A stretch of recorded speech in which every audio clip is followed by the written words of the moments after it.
নমস্কার। ফাইটারের প্রথম সং শের খুল গায়ে গানটা শুনলাম, বিশাল শেখারের কম্পোজিশন, হ্যাটস অফ, বরাবর চমক দেওয়ার মতো। গানটা গেয়েছে বিশাল শেখার, শিল্পা রাও, বেনি দয়াল, তিনজনে। আর গানটা প্রথম থেকে যে হারে বিট দিয়ে, যেই ডান্স মুভ দিয়ে শুরু হচ্ছে, ঋত্বিক দীপিকাকে ওফ কি লাগছে, ঋত্বিককে ওই ব্ল্যাক আউটফিটে জাস্ট আগুন লাগছে। মানে এটা একটা চার্জবাস্টার গান। হেডফোন দিয়ে অনেকবার আমি নাই করে 5 থেকে 7 বার শুনলাম গানটা। প্রত্যেকটা বারে একদম জেনুইন বলছি, আমার বডি রীতিমতো মুভ করছে, ঘ্যামা লাগছে গানটা।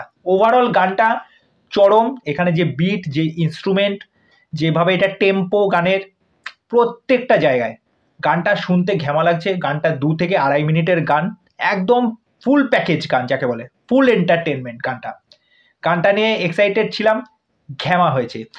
আর এটা যতদূর আমি দেখলাম যে এখনো 2 নম্বরে ট্রেন্ড করছে গানটা।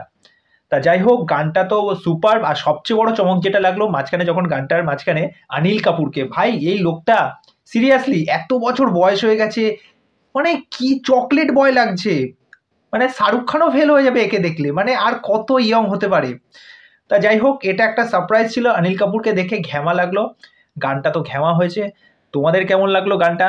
যারা ঋত্বিকের ফ্যান আছো, যারা ঋত্বিকের ডান্সের ফ্যান আছো, যারা দীপিকার ফ্যান আছো, তারা অবশ্যই আমাকে কমেন্ট করে জানাও। এই গানটা ঘ্যামা জাস্ট। তা চলো, আজকের ভিডিও এইটুকুনি আপডেট ফাইটার নিয়ে। তা আরও মনে হয় কিছু গান ফান আসবে ফাইটারে, কিছু একটা রোমান্টিক ট্র্যাক আছে। কেননা ট্রেলারের একটা জায়গাতে আমরা একটা সি বিচের একটা দৃশ্য দেখেছি দীপিকা আর ঋত্বিকের, সেইটা নিয়েও কিছু একটা গান আসতে চলেছে। তা যাই হোক, তোমাদের মতামত আমাকে অবশ্যই কমেন্ট করে জানাও। তো আজকের ভিডিও এখানেই শেষ করছি, পরবর্তী নেক্সট ভিডিওতে আবার দেখা হচ্ছে। আর চ্যানেলে যারা প্রথমবার ভিজিট করতে এসেছো তাদেরকে ওয়েলকাম। চ্যানেলে এসেই তোমাদেরকে যে কাজটা করে দিতে হবে, আমার চ্যানেলটাকে সাবস্ক্রাইব করে দাও। তা আজকের ভিডিও এই অবধি ছিল। তোমাদের মতামত আমাকে অবশ্যই জানিও, কেমন লাগলো গানটা। নমস্কার।